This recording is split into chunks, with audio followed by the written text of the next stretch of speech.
오늘 말씀을 보면 세례 요한이 했던 말 가운데에 아주 유명한 말을 한 부분이 나옵니다. 바로 30절에 있는 말씀인데요. 우리 같이 읽을까요? 읽겠습니다. 그는 흥하여야겠고 나는 쇠하여야 하리라. 아멘. 세례 요한이 이 말을 왜 했는가를 먼저 말씀을 드리면서 설교를 하려고 합니다. 예수님께서 그분의 제자들과 함께 유대 땅으로 가셔서 거기서 지내시면서 유하시면서 세례를 베푸셨어요. 그런데 이때 요한도 그의 제자들과 함께 살렘 가까운 에논이라고 하는 지역에서 사람들에게 세례를 베풀고 있었습니다. 요한이 세례를 베푸는 곳이 에논이라고 했는데 성경에 보니까 그 에논을 이렇게 설명하고 있어요. 거기 물이 많음이라 라고 기록하고 있습니다. 그 당시의 세례는 예수님도 마찬가지였지만 그 물이 많은 그런 강에서 세례를 하는 것이 통상적인 일반적인 거기 때문에 물이 많은 곳에서 세례가 이루어졌습니다. 그렇다면 예수님께서도 사람들에게 세례를 베푸실 때에 물이 많은 곳에서 세례를 베풀지 않으셨을까요? 그렇겠죠. 그렇다면 우리가 짐작할 수 있는 게 있어요. 예수님이 세례를 베푸시는 장소와 그리고 세례 요한이 제자들과 함께 세례를 베푸는 장소가 그렇게 멀리 떨어진 곳이 아닌 거의 비슷한 지역, 비슷한 장소라는 사실을 우리가 짐작할 수 있어요. 그러니까 저 멀리 떨어지지 않은 곳에서 저쪽에서는 예수님께서 사람들에게 세례를 베푸시고 계시고 이쪽에서는 세례 요한이 사람들에게 세례를 베풀고 있었던 것이지요. 이렇게 예수님과 세례 요한이 세례를 베풀고 있는 그때에 한 가지 일이 생깁니다. 그 일이 어떤 일이냐면 25절에 있는 말씀이에요. 제가 읽어드릴게요. 이에 요한의 제자 중에서 한 유대인과 더불어 정결 예식에 대하여 변론이 되었더니 한 유대인이 그 요한의 제자들을 찾아온 거예요. 그래서 정결 예식에 대해서 변론을 이제 이야기를 나눕니다. 여기서 말하는 정결 예식이라고 하는 건 세례를 말하는 거거든요. 와서 이러는 거예요. 야, 너희 스승 세례 요한, 너희 스승 요한이 하는 세례가 나은 세례니? 아니면 예수라는 사람이 하는 세례가 나은 세례니? 지금 그거에 대한 질문을 하는 거예요.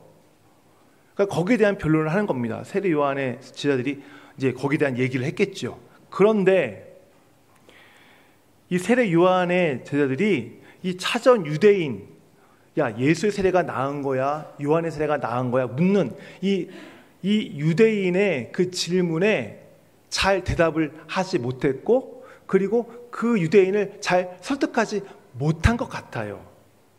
왜냐하면 세례 요한의 제자들이 요한을 찾아와서 이렇게 얘기하거든요. 우리 26절 읽을까요? 그들이 요한에게 가서 이르되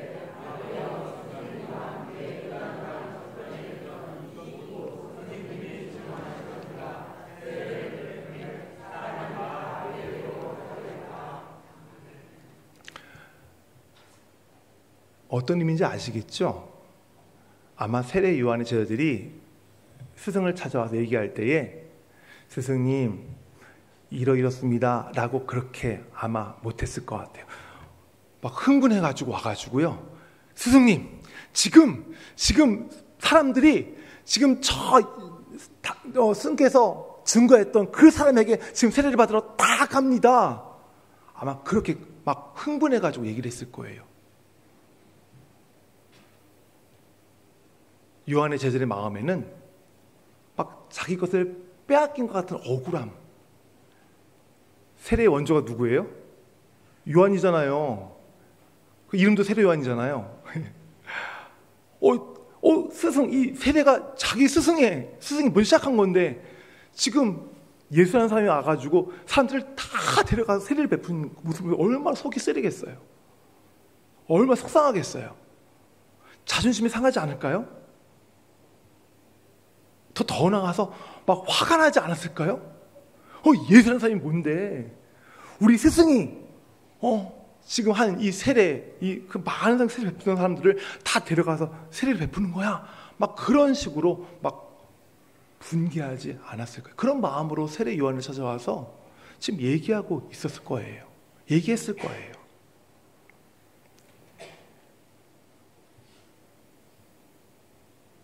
세례 요한, 정말 그 제자들이 만약 그렇게 분개했다면, 우리 스승이 저 사람은 예수보다 나은 사람인데 왜 그러지? 막 그렇게 분개했다면 그들의 생각은 맞는 생각이고 틀린 생각이 아니거든요. 세례 요한의 출생 배경은 대대로 제사장 집안에 태어난 사람이고요.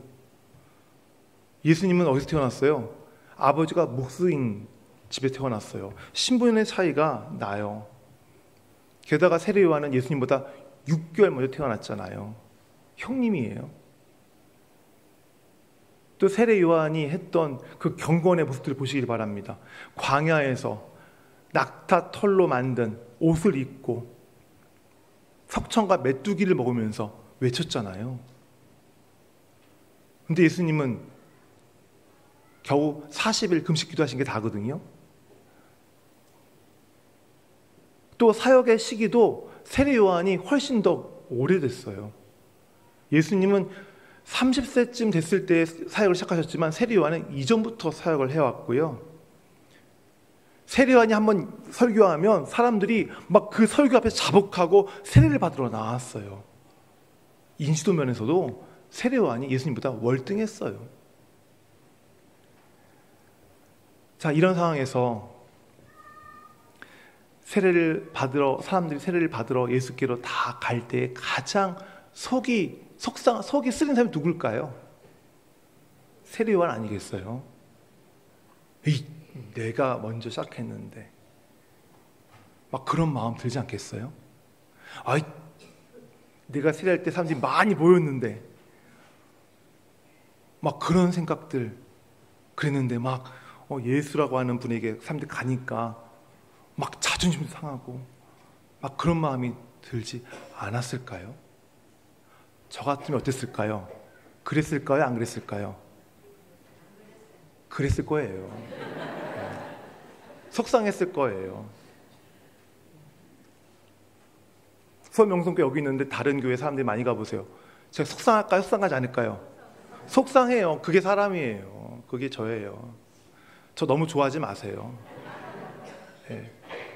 우리 교회 여기 있는데 막 중국에 사람들이 가고 수성교회 가고 막 거기 부흥하면 저에게 막 부흥하지 않으면 정말 말은 안 해서 그렇지 막 속상할 거예요. 그런데 이 요한은 저 같지 않았나 보여요. 저 같지 않았어요. 그 제자들 같지 않았어요.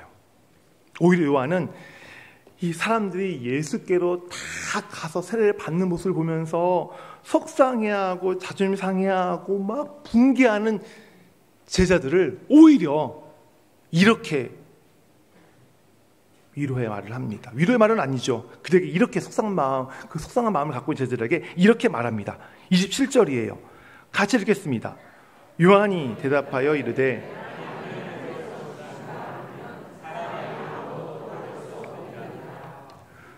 요한의 이 말은 내가 지금까지 하늘로부터 받은 권위와 사명을 가지고 세례를 베풀었던 것이야. 그런데 지금은 하늘로부터 오신 그리스도께서 지금 나보다 더 큰 권위와 사명을 가지고 지금 일하고 계시는 거야. 그러니 사람들이 내게 오지 않는 것, 그거 당연한 거야. 사람들이 내게 오지 않고 예수께로 가는 것, 그거 당연한 거야. 라고 제자들에게 말하고 있는 거예요. 그러면서 요한의 제자들이 들으면 깜짝 놀랄 말을 이어서 하지요. 28절입니다. 같이 읽겠습니다. 배가 많은 바 나는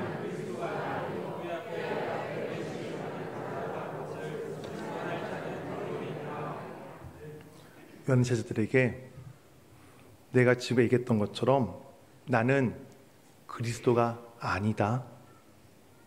나는 그리스도 앞에 단지 그 길을 먼저 예비하라고 보낸 자에 불과해. 그러니까 너희들 나 쫓지 말고 예수 그리스도 쫓으면서 그분이 그리스도인 것을 증거해라 라고 하는 말이에요.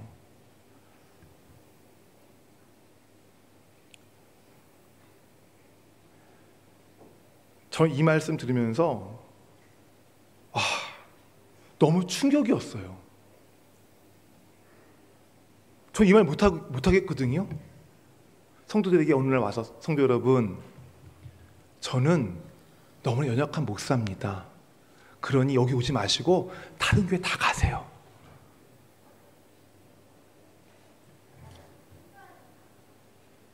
요즘같이 자기 입지를 견고하게 하기 위해서 한 사람이라도 자기 사람 만들려고 하는 세상 아니에요. 이게 세상뿐입니까? 교회도 마찬가지예요. 담임 목사도요, 담임 목사 사람 만들기 위해서 노력 많이 합니다. 교회는 어떻고요? 자기 교회 교인 만들려고 애를 많이 써요. 저는 늘 우리 교회에서 하는 제자훈련이나 아니면 기타 여러 가지 그 성도들과 함께하는 그런 교육, 성경을 가리키는 그런 장소가, 그런 시간이 담임 목사 사람 만드는 시간이 되지 않기를 늘 경계합니다.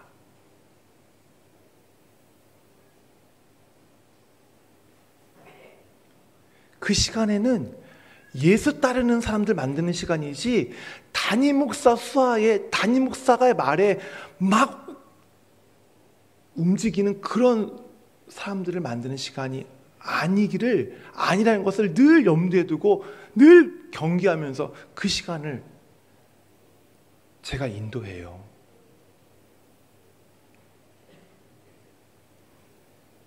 제가 교회 전도 많이 강조 안 하죠.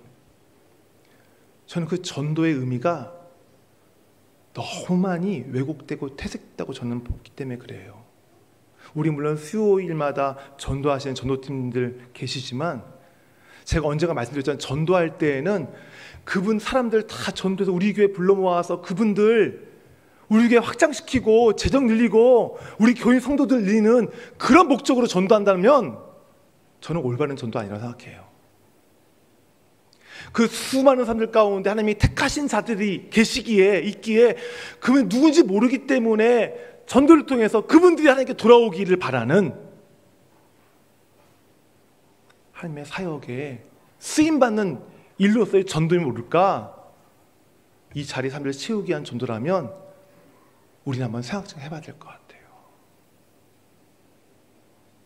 얼마 전 이 근처 아파트가 오픈했는데 그 아파트 그 입주 박람회 때 각 교회에서 나오신 분들이 쫙 사가지고 전도품 주면서 자기 교회 홍보하다는 얘기를 들었어요.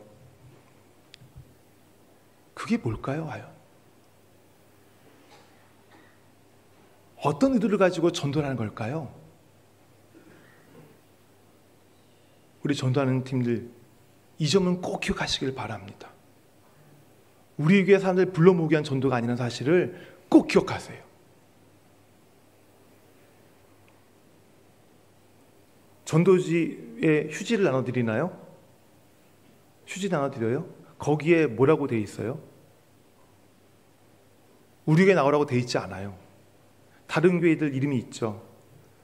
근처에 다른 교회 이름들 적어서 가까운 교회 나가시라고 그렇게 전도지와 휴지를 나눠드려요.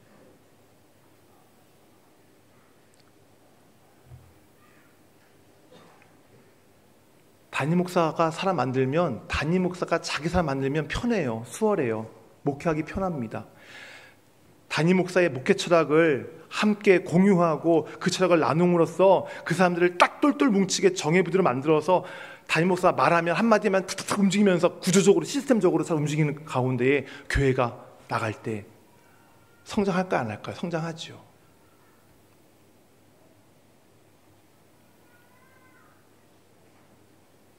몇 년 전에 어떤 모임에 갔더니 이런 말을 하더라고요. 우리 목사들이 효율적이고 효과적이고 가시적으로 목회를 잘하려면 성도들을 자기 사람 만들어야 된다고 얘기를 하더라고요. 근데 이 얘기는 거기서뿐만 아니라 다른 데서도 하는 얘기들이에요. 이 이야기들을 제가 가끔씩 생각합니다. 어떻게 생각하면 맞는 말인 것 같기도 해요. 목회자의 철학을 가지고 교회를 목양하는데 돕는 사람들이 옆에서 도와주면 얼마나 좋겠어요. 힘이 되겠어요. 그런데 그 말을 곰곰이 잘 유심히 곱씹고 보면 그 기저에는 제가 말씀드린 것처럼 교회의 성도 안에서 담임 목사가 중심이 되는 사실이 거기 기저에 깔려 있어요. 담임 목사가 중심이 되어서 성도들을 움직이고 교회를 성장시키고 결국은 내부적으로는 성도들부터 우리 목사님 대단해, 외부적으로는 저 교회 부흥하네, 정말 유능한 교회야, 실력 있는 교회야 라는 얘기를 듣고 싶어하는 마음, 그 마음이 거기에 깔려 있고요. 사실 그런 소리를 듣고 싶은 게 제 안에 있는 본성이에요. 제 본성이에요.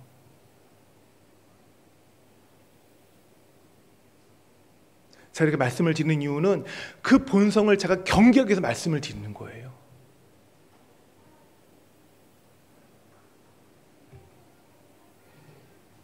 이게 저의 본성의 실체예요, 성도 여러분. 그러니까 저 너무 신뢰하지 마세요. 너무 사랑하지 마세요. 여러분들은 어떠세요? 여러분들이 맡고 있는 직분인, 봉사하는 부서, 그리고 전도회에서 여러분들은 무엇을 바라며 그 자리를 지키고 계시세요? 여러분 신앙생활을 무엇을 바라보며 신앙생활을 지금 하고 계세요? 물론 그 자리를 통해서, 그 직분을 통해서, 그 봉사를 통해서, 그 전도회를 통해서, 그 신앙을 통해서 하나님께 영광을 올려드리겠다라고 얘기는 하지만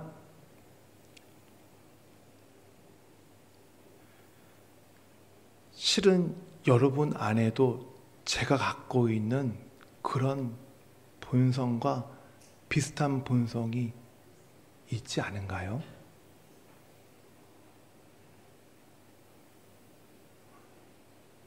중요한 사람을 인정받고 싶고, 믿음 좋은 사람을 인정받고 싶고, 실력 있는 사람을 인정받고 싶고, 또 예배를 열심히 잘 드리면서 직분을 잘 감당함으로써 하나님께서 주실 복을 바라는 마음으로 이 자리 여러분이 와 계시는 것은 아닌가 저는 묻고 싶습니다.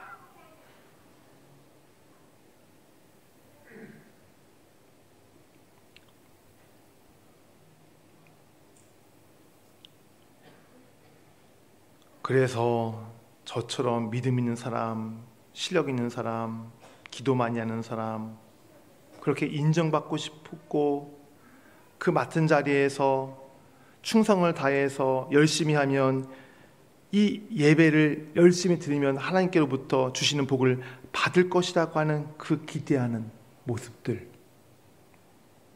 결국은 내 자신의 영광, 내 자신의 기쁨을 위한 것 아닙니까? 우리 말씀 앞에 솔직해졌으면 좋겠어요. 말씀 앞에서는 가면을 벗기를 바랍니다. 솔직해지세요. 자기 영광, 자기 기쁨 때문에 그런 거 아니에요, 성도 여러분? 물론 아닌 분도 계시겠지만.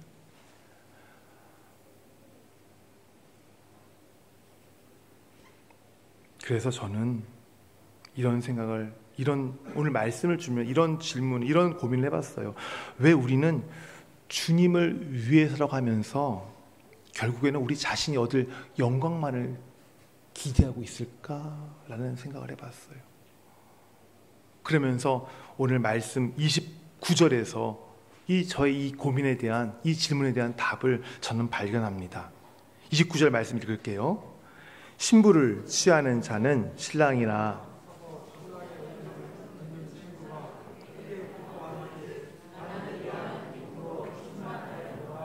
아멘. 요한이 자기를 누구로 비유해요? 그러니까 신부를 맞이하는 신랑의 들러리로 자기를 비유하고 있죠. 이 당시의 결혼식의 들러리는 신랑을 돋보이게 하는 역할이에요. 그리고 신랑을 돋보이게 하다가 이제 그 신랑이 신부를 자기 집으로 받아들이면 이제 그 들러리는 조용히 집으로 사라지는 것이 들러리의 역할입니다. 그런데 지금 요한은 자기가 들러리예요. 자기가 결혼하는 게 아니거든요. 자기가 신부를 맞이하는 게 아니에요. 그런데 자기 친구인 그 신랑이 신부를 부르는 그 소리에 들러리가 기뻐하는 것처럼 지금 요한은 이 예수님께서 사람들을 부르시고 사람들이 예수님께 가는 그 모습을 보면서 너무 기뻐하고 있어요. 보통 기쁨이 아니에요. 충만한 기쁨이에요. 그 기쁨이 너무 충만하고 얘기하고 있어요. 무슨 얘기예요? 요한의 기쁨은 누구예요? 예수 그리스도인 거예요. 예수 그리스도가 요한의 기쁨이에요. 그래서 자기는 비록 들러리처럼 잠깐 나타나다가 사라진 역할을 지내지 않지만 그럼에도 불구하고 요한은 예수님 때문에 지금 기뻐하고 있어요. 그리고 그 기쁨의 고백이 뭐예요? 30절 말씀이에요. 우리 같이 읽겠습니다. 그는 흥하여야 하겠고 나는 쇠하여야 하리라. 요한은 바로 주님 때문에 기뻐했고 그 기쁨으로 인해서 그는 흥하여야겠고 나는 쇠하여야 하리라. 이것이 그의 삶의 모습이었어요.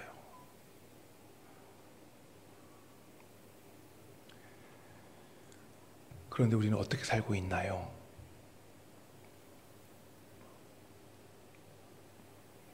우리는 다른 사람부터 유능하다고 칭찬받고 인정받고 대접받고 그리고 거기에 대우받으면 그것 때문에 기뻐해요.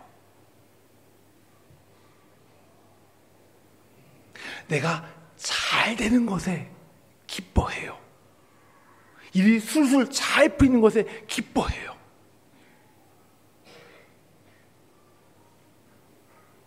제가 조금 아까 말씀드렸죠.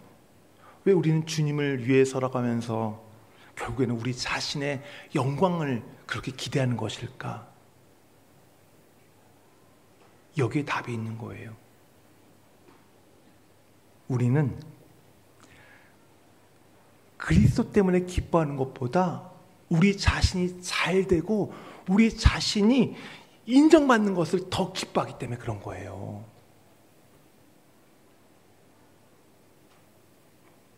그래서 저 30절 말씀을 우리가 이렇게 바꿔서 이야기하죠.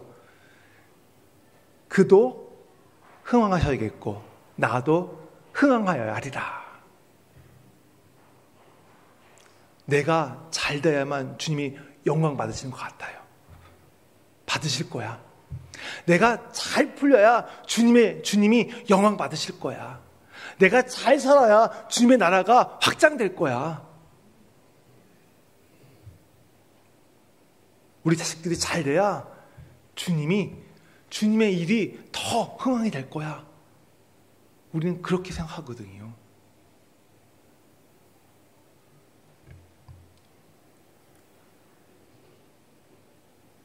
그런데 꼭 우리가 잘 돼야만 주님이 흥황하실까요? 우리가 망해도, 우리가 아파도, 우리가 고통을 겪어도 주님은 흥황하시는 분이 아닌가요?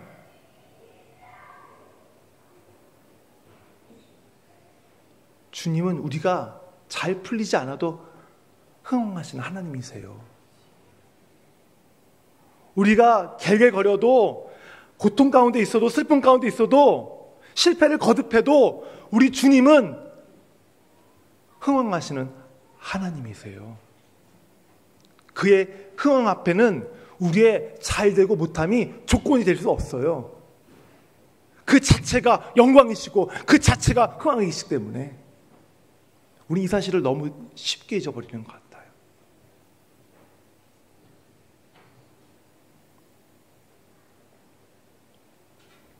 우리 역할이 뭡니까? 우리 역할은 세례 요한이 얘기했던 것처럼 들러리예요. 예수님의 들러리예요. 들러리 역할은 한 가지밖에 없다고 말씀드렸잖아요. 그 결혼식에서 신랑을 돋보이게 만들고 결혼식 끝나면 그냥 밥 먹고 돌아가는 게 그게 들러리예요.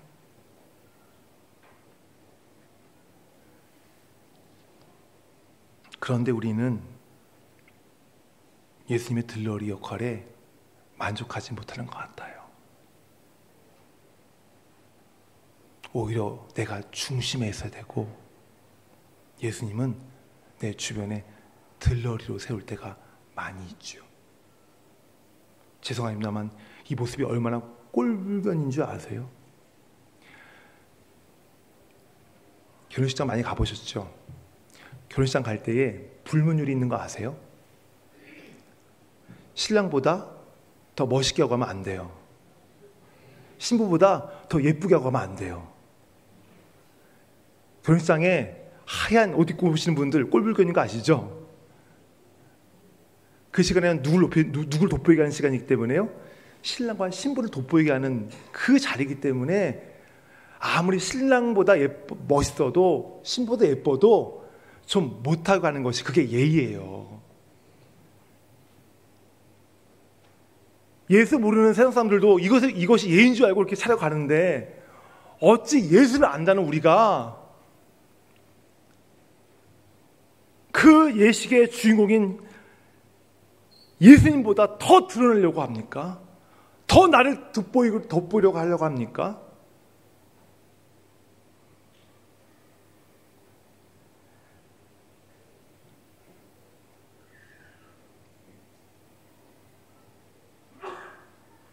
여기 계신 분들 예수님이 이 땅에 왜 오신지 아시잖아요.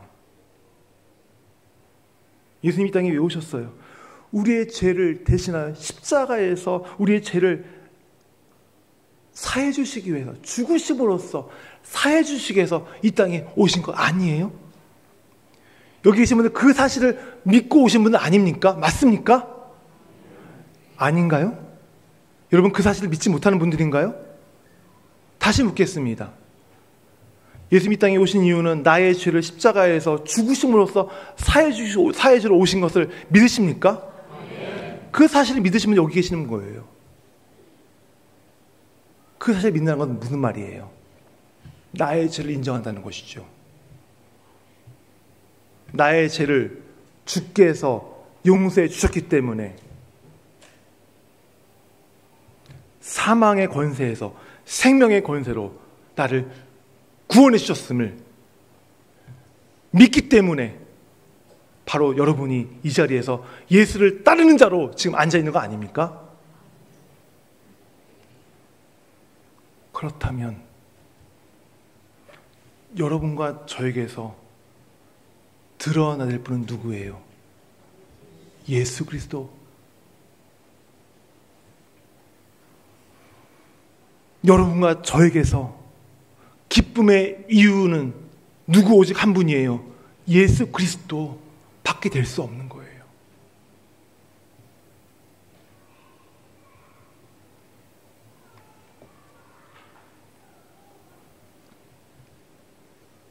오직 예수 그리스도가 드러나시는 것이라면 단 한 사람이 나를 쳐다봐주지 않을지라도 그것이 당연한 것이고 그것을 기뻐하고 또 기뻐해야 되는 것이 저와 여러분의 삶이어야 되는 거예요. 그런데 왜 예수의 들러리밖에 되지 않는 나를 무시한다고 그렇게 마음이 속상해 하세요? 예수의 들러리밖에 되지 않는 나를 무시한다고 그렇게 마음 아파하세요? 결국 거기에는 내가 중심이 되지 못한 억울함, 속상함, 그것이 있는 거 아닌가요? 요한의 제자들처럼.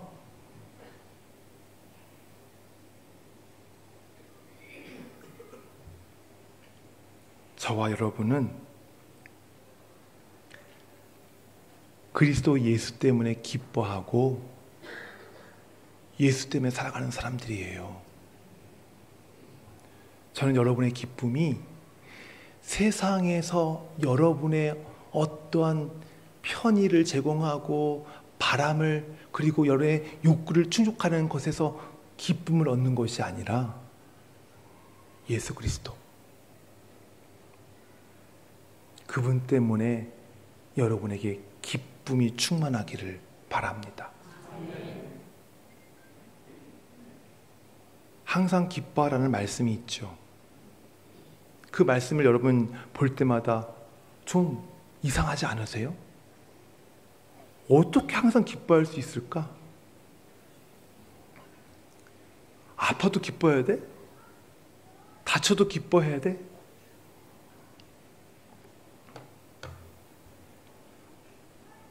어제 어떤 아기가 다쳐가지고 그래도 기뻐해야 되는가? 내 사업이 망해도 기뻐해야 되는가? 남편이 나를 그렇게 못살게 굴려도 기뻐해야 되는가? 가족들로부터 핍박받는데도 기뻐해야 되는가? 이거 뭐 바보가 아니면서 어떻게 그런 앞에서 기뻐할 수 있지? 그런 데 앞에서 기뻐할 수 있는 사람이라면 정말 대단한 사람이거든요. 근데 어떻게 항상 기뻐하라고, 그것이 하나님의 뜻이라고 어떻게 말씀하실까요?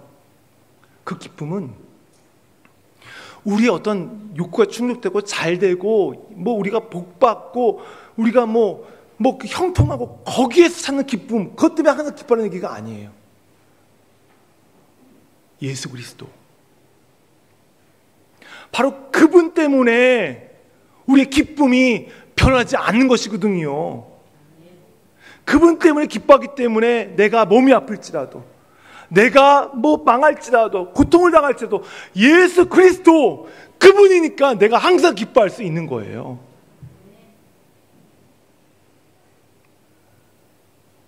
어떻게 쉬지 않고 기도할 수 있어요?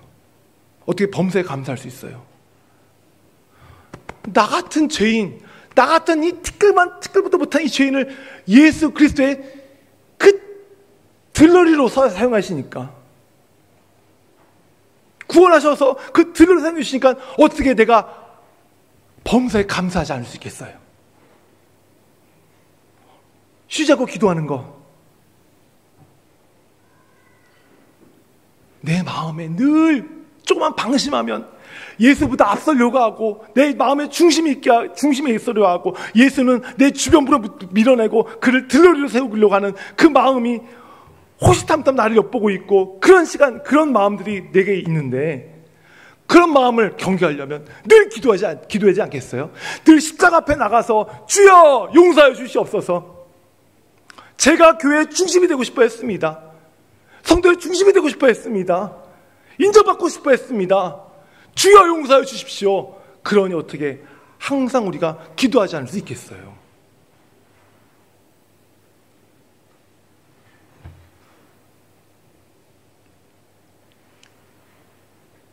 우리는 예수 때문에 기뻐하고 예수 위해서 살아가는 사람들이에요. 근데 만약 우리 중심에 예수가 없고 내가 중심이고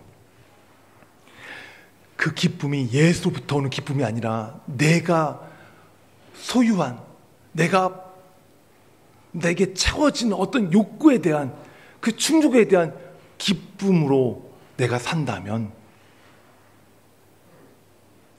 우리는 예수 그리스도와 상관없는 사람들인 거예요.